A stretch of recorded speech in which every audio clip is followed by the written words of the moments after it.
Deus abençoe a você que nos acompanha pela TV Canção Nova, pelo sistema Canção Nova de comunicação. Nós estamos começando agora o programa Gente de Fé, na verdade uma nova tempo especial, uma nova temporada aqui do programa Gente de Fé, celebrando um ano de eternidade do nosso pai fundador, Monsenhor Jonas Abib. A gente celebra justamente porque a gente crê na ressurreição, não é? O catecismo da igreja e também a carta de São Paulo aos Coríntios, segunda carta de São Paulo aos Coríntios, nos diz que a ressurreição é um dos fundamentos singulares da nossa fé. É o alicerce que sustenta tudo que a gente crê. Tanto que São Paulo chegou a dizer, né, que se não existe ressurreição, os cristãos são de todos os mais dignos de pena, de dó. Nós cremos na ressurreição, cremos na vida eterna e por isso celebramos esse homem de Deus, o Monsenhor Jonas Abib, um homem que deixou um rastro de céu por onde ele passou, não é?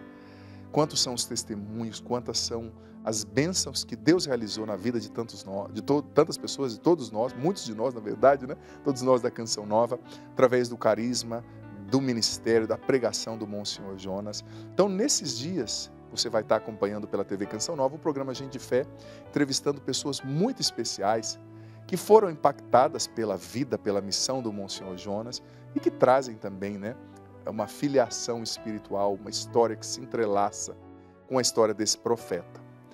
Então você se prepare porque vai ser emocionante, com certeza vai tocar o nosso coração. E claro, a saudade que bate no nosso coração de nós membros da Canção Nova, os sacerdotes todos, né, sentimos essa saudade do nosso pai fundador, mas ao mesmo tempo essa alegria, aquilo que ele sempre pregou, nosso lugar é o céu. E o Padre Jonas, ele sempre dizia que ele iria esperar cada um dos seus filhos na porta do céu. A gente crê nisso. E um dia, se Deus quiser, nos encontraremos, né, na glória de Deus. Quero acolher com muito carinho, com muita satisfação, esse grande irmão no sacerdócio que eu admiro muito, que tem um legado fantástico, uma história linda com o Monsenhor Jonas Abib, Padre Alberto Gambarini. Sua bênção, meu irmão. Deus abençoe. Sua bênção. Deus abençoe. Padre, uma alegria receber o senhor aqui, né? Padre, o padre já me contou algumas coisas e muitas coisas que o senhor contou que eu não imaginava, padre. Até mesmo, porque eu vou ser sincero, né? Sou um padre de uma outra geração, um pouco mais jovem, muitas coisas eu não tinha nascido ainda. Mas é tão bonito perceber o mover do Espírito, né? E a história do Senhor com o Monsenhor Jonas Abib. Padre, muito bem-vindo, Deus ilumine muito. Obrigado. Eu quero que o senhor, claro, muita gente já te conhece, mas já que esse é um programa de partilha, de entrevista, eu quero que o senhor partilhe um pouco a sua história de vida, até chegar ao sacerdócio também, a sua família, e depois nós vamos conversar um pouquinho mais também da sua história com o Monsenhor Jonas Abib. Mas conta para nós, conta para quem nos acompanha pela TV Canção Nova, quem é o Padre Alberto Gambarini? Bom, eu acho que é um resumo que eu vou fazer. Eu nasci numa família católica, mas não praticante. Meus pais não praticavam, porém, os pais da minha mãe praticavam e muito. Numa época em que nós voltamos para a Itália, porque meus pais eram italianos, eu comecei a acompanhar o meu avô todos os dias na Santa Missa. E quando Quantos anos o senhor tinha? 4. 4 anos. 4 anos. Ele me puxava, ele era bem velhinho, então ele me pegava pela mão, vamos para a missa, né? E eu comecei a frequentar a igreja. Com 6 anos voltei para o Brasil. Meus pais continuavam não praticantes, mas é interessante que eu sentia o desejo de ir para a missa e eu ia muitas vezes até sozinho, né? Eu ia sozinho. Meus pais me colocaram numa escola católica dos salesianos, então o estudo ali foi despertando, alimentando, fortalecendo a minha fé, mas eu nunca tinha pensado ser padre. Pelo contrário, eu pensava ser médico e talvez me especializar em psiquiatria. Olha só. Porém, aí que começa a história a mudar com o Padre Jonas. Eu era de uma equipe missionária dos salesianos. Todos os anos nós fazíamos um retiro. Para mim ia ser bom, porque eu ia me preparar para o vestibular. Sim. E neste final de semana eu fui impactado, né?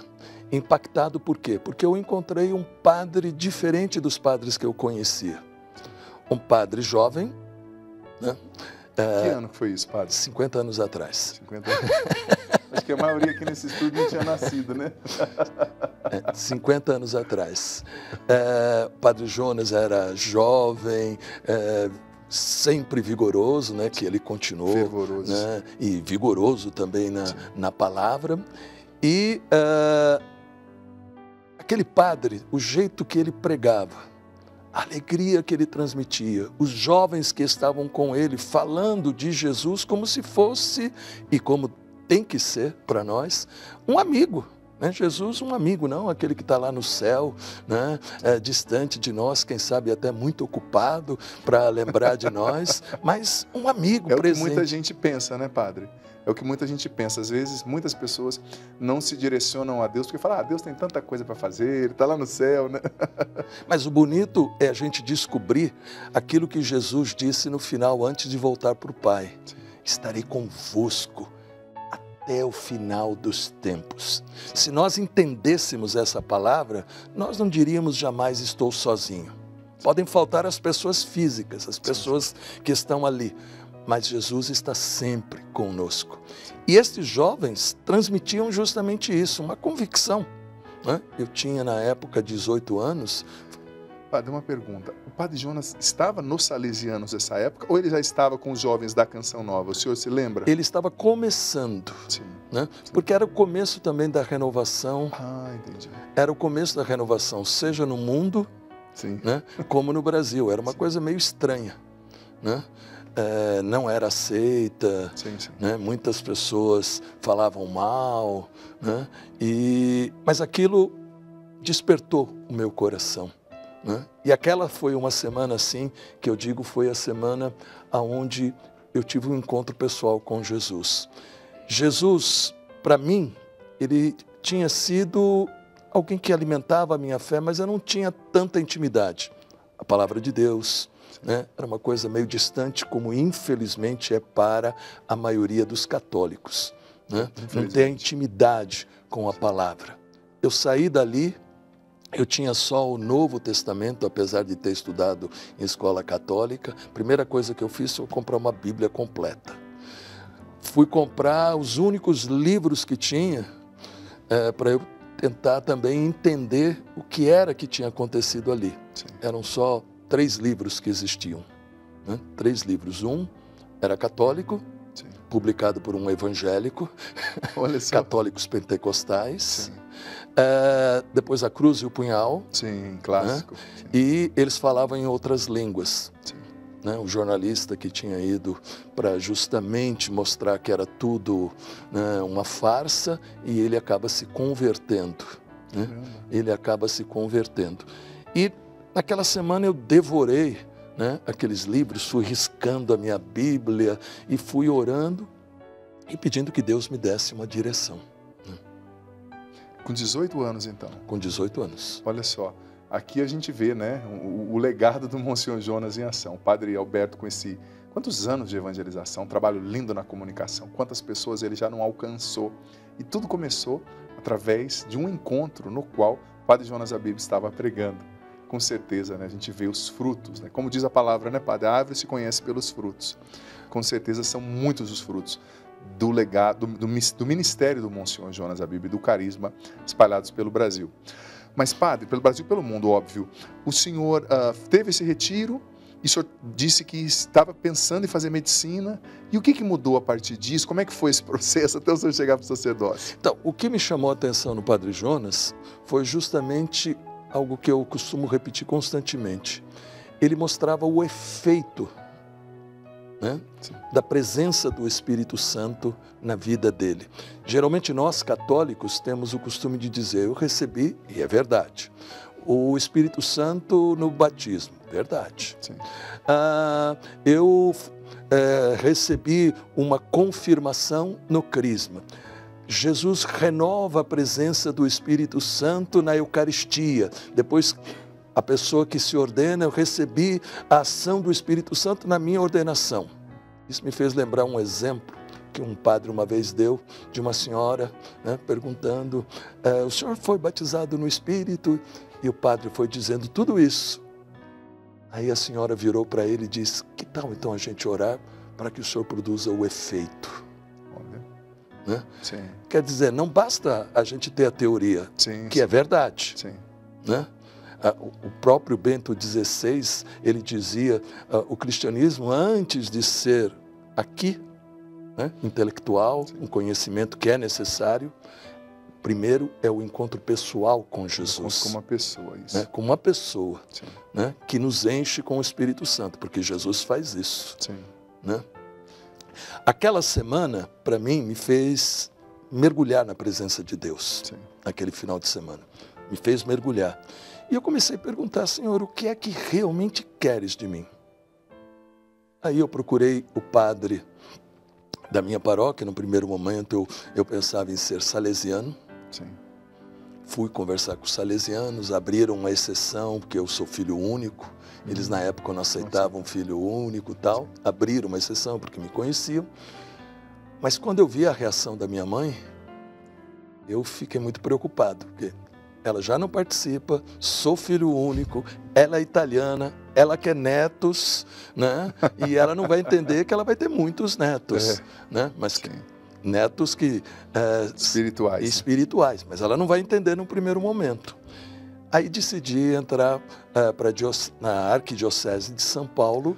Na época era a Arquidiocese ainda. Dom Paulo Evaristo? Não, Dom Paulo Evaristo. Dom Paulo Evaristo. Dom Paulo Evaristo. Dom Paulo, que tinha uma experiência que eu acho que para mim foi muito boa, por causa da minha mãe, de que os seminaristas não ficavam no seminário. Ah, é? Na filosofia a gente continuava morando com a família, sim, sim. E na teologia a gente passava a morar numa paróquia, por uma experiência pastoral. Sim, sim, sim. Né? Mas eu fui o primeiro, junto com outras pessoas, e o último. Porque a experiência... não... porque é diferente, né? A pedagogia formativa foi Deus mesmo abrindo um precedente por amor à sua mãe. Mas para mim foi muito bom, sim, sim. Porque minha mãe passou a perceber que era aquilo que eu queria. Sim. Né? E não só aquilo que eu queria, mas ela foi descobrindo na caminhada, depois que, principalmente depois que eu me ordenei, eles começaram a frequentar a igreja. Olha que bênção. E eu imaginava que era somente por causa de mim. Sim. E quando eu viajava, eu perguntava para os paroquianos, meus pais vieram na missa? E eles sempre iam, né? Que bênção, padre. Fruto do seu ministério. Padre, então o senhor foi para o seminário, viveu toda essa formação, mas eu sei que a experiência com o Espírito Santo, a efusão do Espírito na sua vida, e a experiência carismática, como o senhor viu no Padre Jonas e tocou, ela nunca se afastou do seu ministério. Não. Né? O senhor foi ordenado já sendo um padre carismático aos moldes do Padre Jonas em 1976. 78. O ano que a Canção Nova nasceu. Olha só. Amém. Glória a Deus. Glória a Deus. Glória a Deus. E como é que foi ser um padre carismático aos moldes do Padre Jonas naquela época? Conta para quem está em casa, porque para você que está em casa hoje, em alguns lugares, né, padre, até status dizer, né, o fulano é um padre carismático, mas naquela época a gente sabe que a história não era essa, né? Pouca gente sabia que eu ia em grupo de oração. Sim. Pouca gente sabia que eu participava da renovação. Sim. O bispo que me ordenou, não foi Dom Paulo, o bispo auxiliar, Dom Mauro Morelli, maravilhoso, ele sabia, né? E ele brincava muito comigo depois da minha ordenação, que ele dizia, vê se pode, eu ordenei você. Porque ele sabia que eu era carismático, né? Sim. Mas eu trabalhei muito tempo com ele. Sim. Né? E eu acredito que mesmo naquele período que foi muito difícil, a gente foi abrindo o caminho. Sim. Né? A gente foi abrindo. Eu fico imaginando o Padre Jonas, né? Naquele começo, quando praticamente a renovação era algo desconhecido. Sim. Né? E os bispos, às vezes, interpretavam como uma ponte para os católicos saírem da igreja. Sim, sim. É aquilo que a gente ouvia muito. Sim. Né? Mas depois eles foram percebendo aquilo que São Paulo VI disse, é uma nova chance para a igreja. Né? Uma nova chance para a igreja, quer dizer, uma oportunidade de a gente realmente trazer esta experiência do batismo no Espírito, que o Papa Francisco insiste que nós temos que levar para toda a igreja. Para mim, a renovação carismática não é simplesmente um movimento, é movimento porque precisa de uma organização, precisa da formação, da orientação. Mas, antes de tudo, para mim, e lá no começo, Padre Jonas também pensava assim, muitas vezes eu ouvi ele falando, né? É uma experiência. Sim.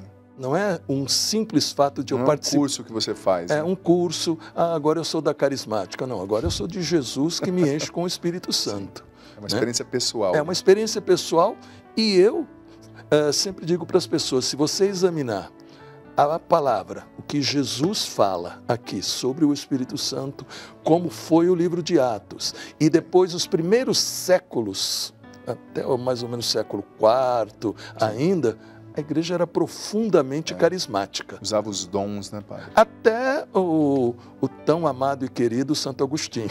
Sim, né? É verdade. E ele fala justamente desta experiência do Espírito. E mais tarde, nós vamos ver o próprio São Tomás. Sim. Né? O São Tomás também teve uma experiência muito forte com o Espírito Santo. Então, para mim, foi uma experiência, né? Mostrando justamente que a fé não é simplesmente eu saber que existe um só Deus em três pessoas, sim, mas é viver o que significa, né? Um só Deus em três pessoas, a unidade, o amor, né? Que faz com que três pessoas distintas formem um só Deus. Sim.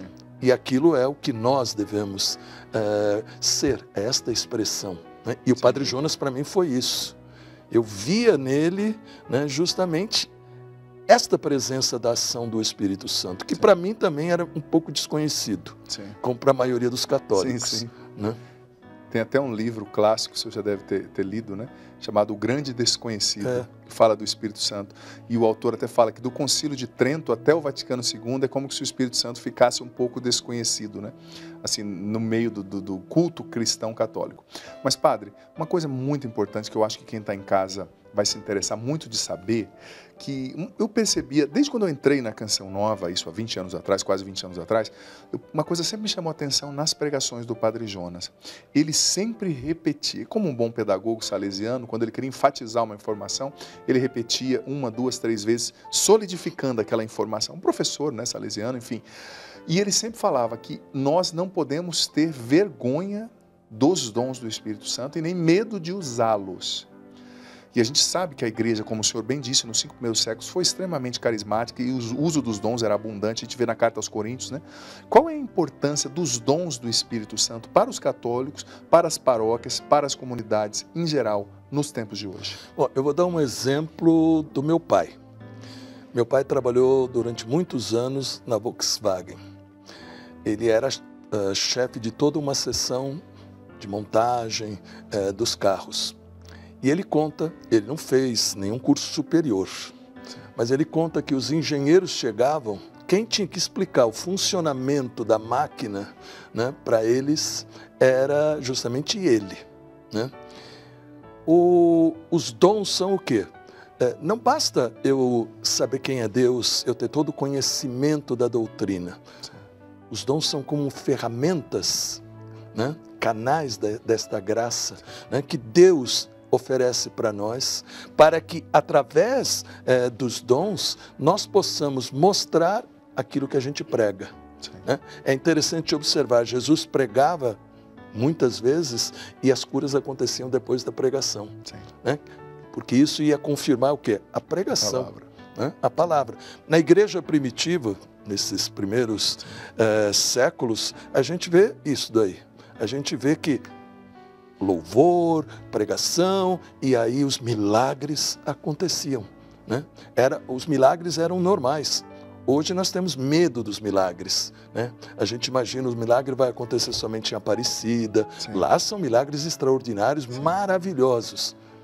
Mas todo dia existe um milagre de Deus, sim, acontecendo, que não precisa ser coisa extraordinária. Sim, sim. Né? Mas todo dia tem este milagre. Né? E os dons são justamente essa oportunidade. E Jesus, quando as pessoas dizem assim, mas padre, por exemplo, o dom de línguas. Né? Pega o final do Evangelho de São Marcos. Estes milagres acompanharão aqueles que crerem, expulsarão os demônios em meu nome, falarão novas línguas. Depois, eu costumo dizer, você gosta de Nossa Senhora? Gosto. Ela falou em línguas, você sabia? Como? Ela não estava na sala do cenáculo? Sim. Lá diz que todos ficaram cheios e começaram a falar. Todos significa que ela também. Claro. Que legal, não tinha pensado nisso. Nossa Senhora também cheia do Espírito Santo, rezou em línguas. Padre, de maneira prática, qual o dom do Espírito Santo com o qual o senhor mais se identifica? O que mais o senhor viu do agir de Deus nesses anos de ministério? Eu sei que a sua geração teve o privilégio de ver ali Padre Robert de Grandes, né, com um dom de cura tremendo, a tia Laura. Então o senhor deve ter muita coisa para contar. Mas qual o dom do Espírito Santo, assim, com o qual o senhor mais se identifica?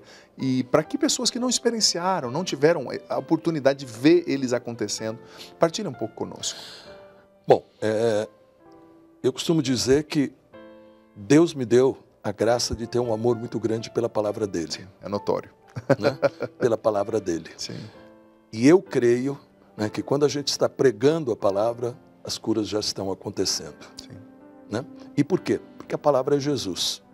Então significa que quando a gente começa a pregar, né, aquilo que no Evangelho de São Lucas, lá no capítulo 6, quando lá está escrito, vieram para ouvi-lo, né, e serem curados. E São Lucas termina dizendo assim, que saía uma força que curava a todos. Sim. E eu acredito que a Eucaristia, né, a Santa Missa, é a maior fonte de cura. Óbvio. Né? Certa vez vieram me dizer, não pode mais usar o nome de missa de cura e libertação. Eu falei, não tem problema, mas as curas vão continuar acontecendo, me desculpa. Claro. Porque a missa é a presença de Jesus. E onde Jesus está presente, né, a cura e a libertação vai acontecendo. Então, eu acho que a primeira, vamos dizer assim, o primeiro dom que Deus me deu foi esse amor pela palavra. Sim. Né? Sim. Fazer com que as pessoas possam entender essa importância da palavra e o poder que existe na palavra. Sim.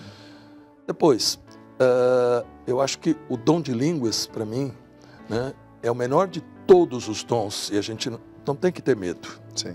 Né? Não tem que ter medo, Deus não vai obrigar ninguém a falar em línguas. Também, o dom de línguas não é o sinal que eu fui batizado no Espírito. Sim. Sim. Né? Não é. Né? Eu lembro, eu estive uma vez na Itália e um membro da Renovação disse assim, a Chiara Lubitsch, né? A fundadora dos Focolarinos, veio e pediu para ser batizada no Espírito. O que aconteceu? Ela renovou a ação do Espírito Santo, mas não significa que ela se tornou carismática no sentido que a gente entende. Sim. É aquilo que o Papa Francisco, em diversos encontros, né, que eu estive lá em Roma, tal, ele sempre terminava, levem o batismo no Espírito para toda a igreja. Né? Porque o batismo no Espírito não é propriedade de um movimento. Sim. Né? Sem dúvida. O Raniero, o Canta la Messa, fala isso. Desculpem, eu ouvi uma vez, desculpem, mas ele não é propriedade de nenhum movimento. Né? Quem, vamos dizer assim, entre aspas, inventou o batismo e a necessidade é Jesus, então briguem com ele. Né? É verdade, é verdade. Cobrem dele. É um patrimônio da igreja. É da igreja. O batismo no Espírito, nos 3 primeiros séculos, era parte integrante. Sim. Né? Do processo espiritual, do caminho espiritual. Os Atos dos Apóstolos trazem muito isso, né? Quando é interessante aquela passagem que diz, olha, vocês receberam o batismo no Espírito Santo, né? Acho que foi Paulo que perguntou. Você lembra se foi Paulo? Éfeso. Justamente em Éfeso. E eles disseram, olha, nós nem ouvimos falar que existe um Espírito Santo, só recebemos o batismo de João, que era o batismo de conversão e também um sinal talvez do batismo sacramental, que é fantástico, nos introduz na igreja, né? Mas a palavra, o senhor definiu com maestria, a palavra é experiência, né? O batismo no Espírito Santo é experiência. O senhor tem esse legado de levar as pessoas à experiência do batismo no Espírito e o Monsenhor Jonas também viveu para isso, né? Certa vez, padre, a gente volta depois aos dons do Espírito Santo, a gente está acabando esse bloco já já aqui, vamos ter um intervalinho e vamos voltar daqui a pouquinho para falar mais aqui com o padre Alberto Gambarini sobre a vida do Monsenhor, sobre o ministério também do padre impactado ali. Olha, foi num encontro, um retiro pregado pelo Monsenhor Jonas. O padre Alberto, com 18 anos, recebeu o batismo no Espírito e ali pode-se dizer que já começou a sua vocação, né? Esse fervor, e o padre com essa eloquência na palavra também, né? Seguindo de fato os passos, os moldes, né, do sacerdócio do Monsenhor Jonas, que na época era inusitado e foi um farol para a nossa igreja. Mas, padre, uma coisa que a gente precisa enfatizar é que o Espírito Santo, o batismo no Espírito é uma... desculpa, eu ia falar, certa vez, antes de falar disso, a Hermine Nogueira, cofundadora da Shalom, certa vez esteve na Canção Nova, há pouco tempo atrás, relativamente, e ela disse: olha, vocês da Canção Nova são engraçados, viu? Vendo o Padre Jonas e vendo vocês, a pregação pode ser do que for, pode ser sobre cura, pode ser sobre batismo, pode ser sobre casamento, com vocês sempre acaba rezando, pedindo o Espírito Santo. Mas tem que ser. Eu falei para ela, que bom, sinal que a gente aprendeu bem do fundador, né, do Monsenhor Jonas. E ela riu, falou, claro, a gente sabe, né, ela com muito carinho disse isso, e ela é muito querida. Mas enfim, é uma experiência, a gente tem que levar as pessoas a essa experiência, né? É que tu tens um servo bom e fiel, que pagou o preço, que pagou alto o preço, que pagou dolorosamente o preço. Mas até mesmo por isso ele foi preparado no fogo, purificado no fogo. E agora, Senhor, preparado para a missão que lhe confias. Sim, nosso Senhor e nosso Deus, confirma a paresia nele e que ele possa fazer vibrar multidões. Que o que ele faz, Senhor, nesta paróquia, ele faça na paróquia que se chama São Paulo, que ele faça nessa paróquia que se chama Brasil. Sim, nosso Senhor e nosso Deus, a extensão desta missão tem o tamanho do Brasil. Senhor, que essa vibração caminhe e que ela atinge multidões de filhos e filhas dispersos como ovelhas sem pastor, para que encontrem a Ti, Senhor, único e verdadeiro pastor. E encontrando o pastor, encontrem o repouso, encontrem o batismo no Espírito, encontrem a vida, encontrem o caminho, encontrem a verdade, e tudo se transforma. Senhor, confirma nesse Teu Filho o dom de passar a paresia, tanto quanto ele passou o batismo e os dons do Espírito Santo. Amém. Eu repito, Senhor, que ele tenha a graça de passar a paresia, tanto quanto ele teve a graça de passar o batismo e os dons do Espírito Santo, no nome do Pai, do Filho e do Espírito Santo. Lindas imagens você conferiu pela TV Canção Nova aqui no programa Gente de Fé. Padre, o senhor me dizia, comemoração dos 25 anos de sacerdócio do senhor no ginásio, né, de esportes em Tapicerica da Serra. Exatamente. Que oração profética, hein? Amém. Olha, e eu vi isso acontecendo, hein? O senhor tem espalhado, vou usar um termo bem popular, esparramado essa parresia do Espírito Santo aí. É verdade. E eu lembro que na época Padre Jonas não poderia estar ali. Sim. Aí eu disse, se eu conseguir um helicóptero para o senhor vai? Ele falou, eu vou. Talvez ele imaginasse que eu não ia conseguir. O senhor é um homem de oração, foi atrás. Aí eu consegui o helicóptero, ele foi algo assim maravilhoso, porque foi um presente que o Padre Jonas me deu nos meus 25 anos de ordenação. Eu vou fazer 45 anos, né, agora, e portanto são 20 anos atrás, ele esteve lá me dando este presente, este carinho de pai espiritual. Que bênção, padre. Muito bom retomar isso. A gente sente, né, vendo aqui essa alegria, parece que enche o nosso coração, né? Muito bom mesmo. Nós, padres novos, temos para quem olhar, né? O senhor, o Monsenhor Jonas e tantos que nos precederam. E agora está aí na nossa mão também continuar esse carisma lindo, essa missão linda. Padre, nós falávamos dos dons do Espírito Santo e a gente vê que o Padre Jonas não teve medo de usar os dons do Espírito Santo, sempre nos exortou a fazê-lo. E o senhor presenciou e também pregou várias vezes nos cenáculos do Morumbi, né? Você estava me dizendo, peço que o senhor fale para quem está em casa, para eu não me equivocar aqui, quantas pessoas que tinham nesses cenáculos, assim, aproximadamente na época, e como que era? O Padre Jonas pregou, o senhor já viu o Padre Jonas pregando lá? Como é que foram as pregações dele nessa época? Conta um pouquinho para nós. Bom, o cenáculo no estádio do Morumbi, nós tínhamos lá por volta de 150 mil pessoas. Meu Deus. Né? O Padre Jonas era assim aquele que, com seu entusiasmo, pregava. Eu também preguei. Não esqueço a primeira vez que eu entrei, né, eu levei um choque, né, porque eram 150 mil pessoas. E aí eu senti como que Deus falando para mim, imagina só pontinhos. E na verdade eram pontinhos que eu não conseguia ver realmente as pessoas.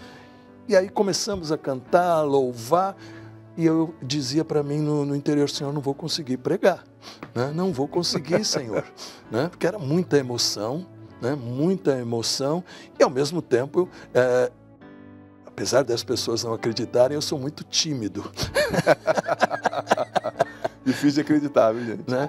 E eu sei que a gente pregava, o Padre Jonas, eu, o Padre Eduardo, também o Padre Léo chegou a pregar.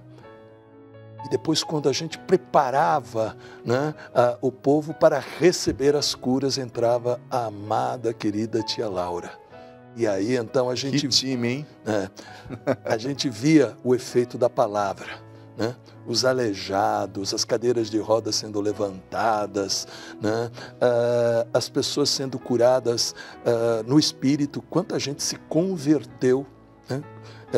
Durante todos esses anos eu fui encontrando pessoas dizendo, Padre, eu me converti naqueles cenáculos, eu encontrei Jesus, fui forçado, meus pais me levaram, meus amigos me convenceram, mas lá eu fui mergulhado na graça.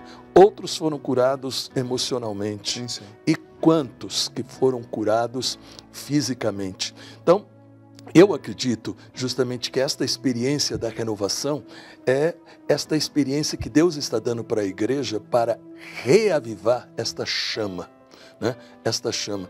E eu acredito também que Deus, na história da igreja, nunca se esqueceu de tentar despertar, né, esta questão da ação do Espírito. Primeiro, nós temos Santa Maria de Jesus crucificado. Sim. Né? Sim, sim. Que Jesus falava muito com ela do Espírito Santo. Helena Guerra, né? A irmã Madre Helena Guerra, que escreveu cartas para o Papa, né? E o Papa Leão XIII, que consagrou, né, o século XX ao Espírito Santo. Fora isso, temos tantos outros São testemunhos. João 23, fazendo aquela oração no concílio, né, no começo, Exatamente. abrindo as portas da igreja, para que as janelas, né, para que entrasse a ação do Espírito Santo, a força, o vento do Espírito. Mas também por causa de uma experiência que ele havia tido há muitos anos como núncio apostólico numa comunidade profundamente carismática, quando não se falava da renovação carismática. Né? Então, nós vemos tudo isso, né, como sinais que Deus foi justamente preparando o terreno. Eu acredito, 1967, quando a renovação começa, né, naquele pequeno retiro de 30 pessoas ali, foi uma resposta da grande oração de João 23. Então, a igreja ela tem que ser Pentecostes. Porque quando a gente se reúne no domingo, é o dia da ressurreição, é a sala da Eucaristia, é o cenáculo do Espírito Santo. Então a gente tem que acreditar que Deus não quer simplesmente que eu vá lá para cumprir a obrigação. Porque a missa não pode ser obrigação. Claro, claro. Tem que ser a experiência do encontro com Jesus, que fala com a gente, que torna presente, renovando o sacrifício da cruz e faz a gente sair, né, curado onde Ele imagina que nós precisamos realmente. Nem sempre é aquilo que nós imaginamos. Claro. Eu não esqueço nunca uma pessoa num grupo de oração uma vez. Nós, carismáticos, no começo, a gente imaginava que tinha que pôr a mão no paralítico e ele que saía andando. E eu lembro que todo mundo começou a orar para que o paralítico andasse. E uma irmãzinha, quando todo mundo parou, ela estendeu a mão, entra nos traumas. entra nos medos e inseguranças. Quando terminou a oração, aquele homem que estava na cadeira de roda, ele disse: eu não vim aqui para andar. Só para andar, né? Mas eu vim aqui justamente para que Deus me curasse, né, interiormente. Deus, Ele conduz, né? Deus sabe o que realmente nós precisamos.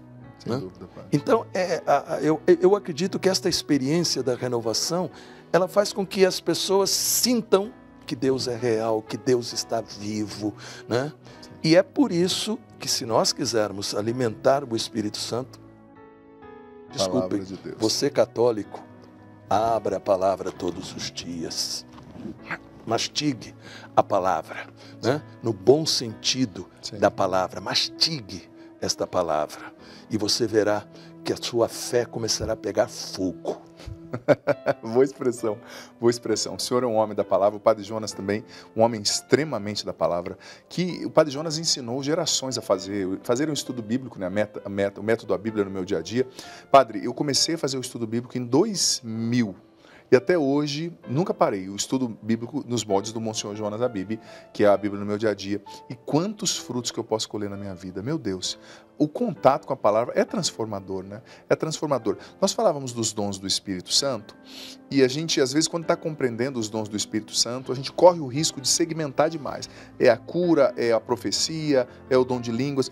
Mas você sabe que, ouvindo as pregações do Padre Jonas, uma coisa que me chamava a atenção, eu tocava nas pregações do Padre Jonas num nível altíssimo de revelação profética.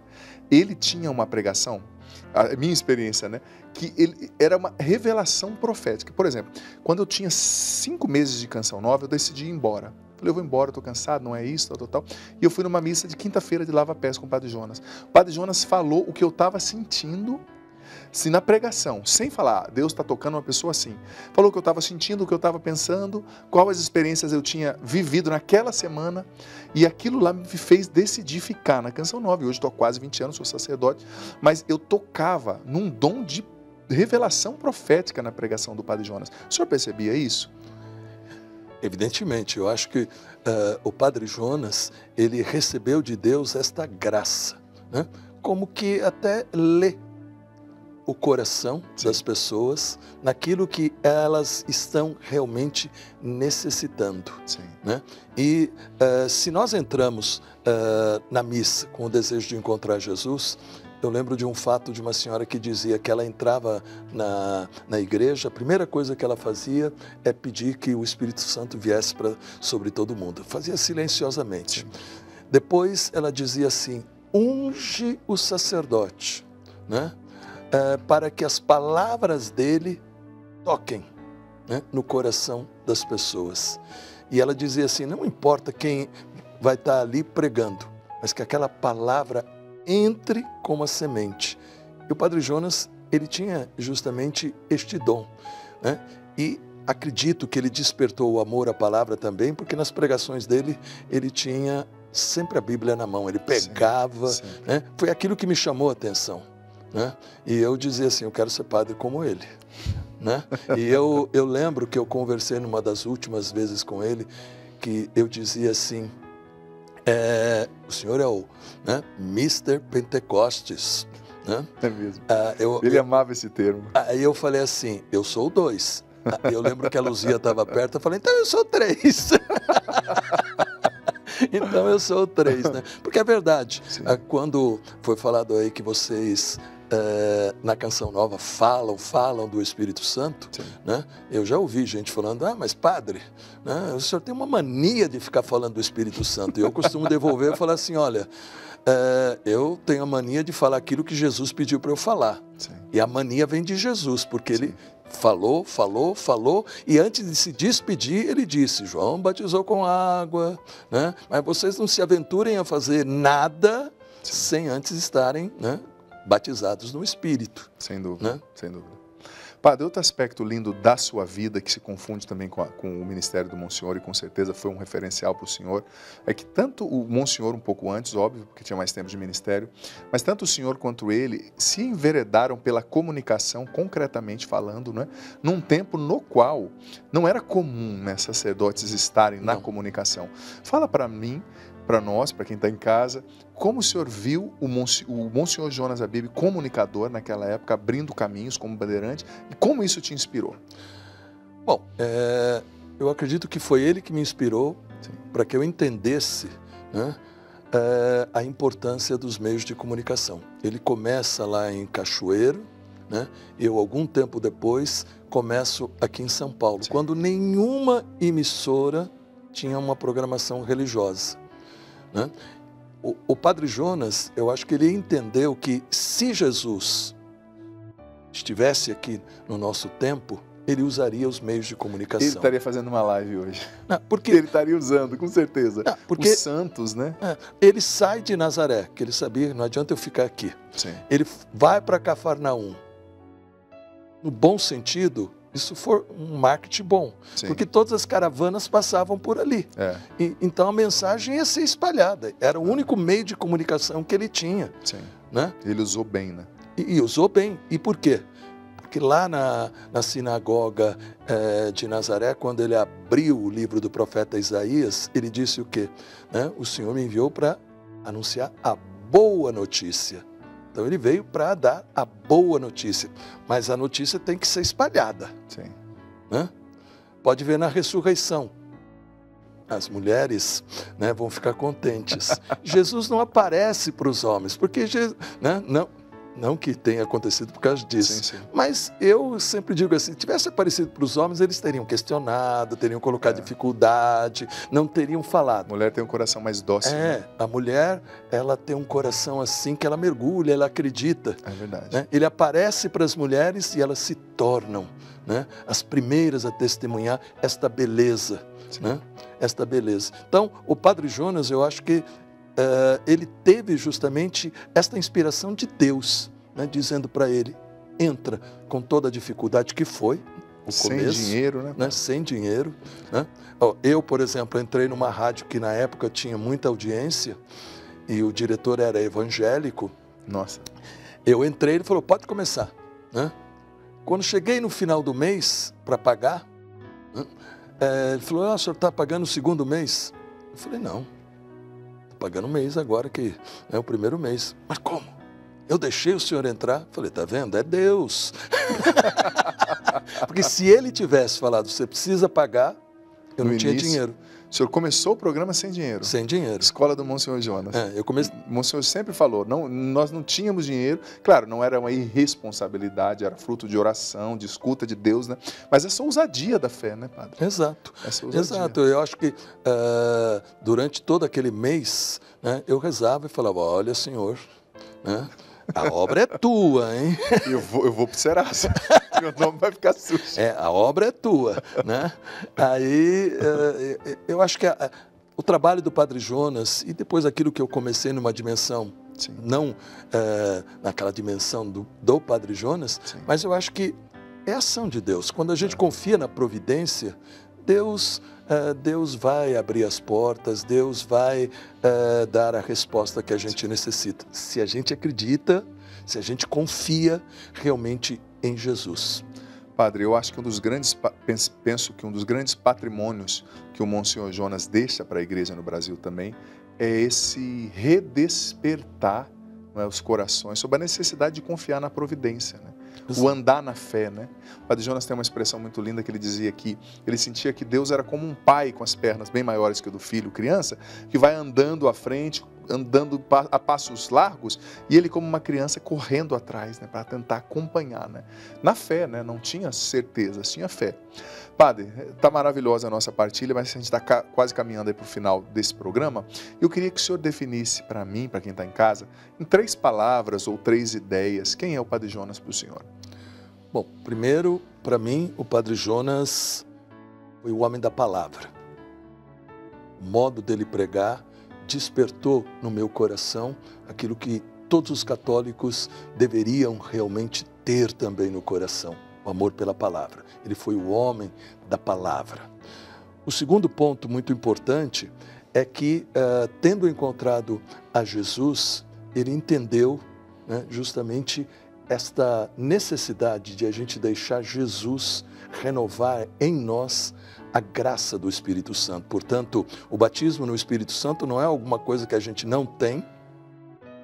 A gente tem, porque todos os batizados receberam o Espírito Santo. Mas o batismo no Espírito é como que um sacudir para deixar o Espírito Santo agir. E o padre Jonas sabia sacudir as águas, né? Sacudir as águas para que elas pudessem realmente fazer o Espírito Santo agir. E o terceiro, eu acho que o testemunho de vida dele, a simplicidade, a confiança na providência, né? Isso despertou muitas vocações, né? Quantos, não só os padres da Canção Nova, mas quantos padres pelo Brasil e até, nós podemos dizer, em outros países, sim, que através do exemplo do padre Jonas sentiram que é preciso pegar a tocha e continuar.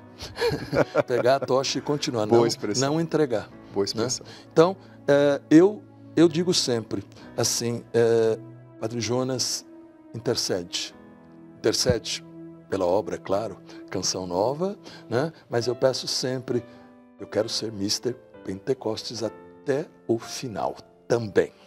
Amém, que bênção, sem vergonha, sem se envergonhar, né, da ação do Espírito Santo. Isso é lindo. Eu nunca tive vergonha, né? Nunca tive vergonha de viver essa experiência. Eu sempre digo, ninguém é obrigado, né? Mas eu acredito que é uma experiência fundamental para todo cristão e de um modo especial para você católico. Você entender, né, que tudo isso que nós estamos falando vem de Jesus. Jesus que quer realmente incendiar, como dizia São João Batista. Ele vai batizar no Espírito e no fogo. Né? E no fogo, a fé vibrante, a fé confiante. E aquilo que o Padre Jonas transmitiu. Padre, maravilhoso, muito bom ter o senhor aqui. É muito bom entrevistar o Padre Alberto, gente. Tem assunto de sobra, graças a Deus, né? Mas é uma bênção, né, Padre? Olhar para trás, ver o ministério do Padre Jonas. E eu posso dizer também, como filho do Padre Jonas, que eu vejo muito do fervor, da unção, do amor pela palavra do Padre Jonas no senhor e no seu ministério. Obrigado. É muito bonito perceber isso. Muito obrigado. O Padre Jonas sempre disse que os filhos dele, né, do carisma, da missão dele, não eram só os que estavam no carisma Canção Nova, claro, nós de maneira mais direta, mas ele tem um legado de filhos espirituais por aí, né, espalhados pelo Brasil, pelo mundo, como o senhor disse, e o senhor também é um desses filhos, né, a gente pode tocar nisso. E a gente crê, né, que eu creio como filho do Padre Jonas, que ele hoje intercede, como o senhor disse, por nós e está lá, talvez como dizia Santa Teresinha, né, que eu vou passar a eternidade, minha eternidade fazendo bem na terra, né? Hoje talvez ele faça mais com a sua intercessão por nós, né? Exato. Do que quando estava Porque aqui. Os tempos são difíceis, sim, né? A luta é muito grande. Sim. E eu tenho a certeza que ele está intercedendo para que a gente continue, a gente não perca a coragem, mas que a gente possa anunciar com desassombro para despertar os corações. Amém, Padre, amém. Peço, por gentileza, que o Senhor nos abençoe, então, encerrando esse programa Gente de Fé. E como eu disse, é uma série, gente, é uma série, muitas pessoas assim que têm a história entrelaçada com a história do Monsenhor, membros da família, pessoas que cuidaram dele, que conviveram com ele. Você não pode perder, com certeza, vai ser muito especial. Dá-nos a bênção, Padre, por gentileza. Senhor, nosso Deus e Pai, em nome do Teu Filho Jesus, com a força do Espírito Santo, eu quero pedir que todos aqueles que estão neste momento acompanhando esta oração possam realmente experimentar a Tua presença, o Teu fogo, que aquele mesmo entusiasmo do Padre Jonas também seja confirmado em todos. Cura aqueles que estão enfermos no espírito, dando-lhes a fé viva.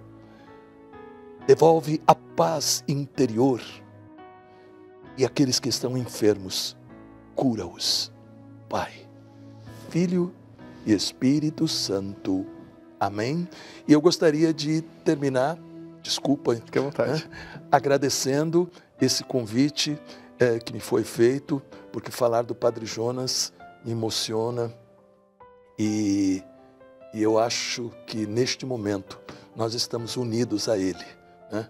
Estamos realmente unidos a Ele e Ele intercedendo por nós. Deus abençoe você.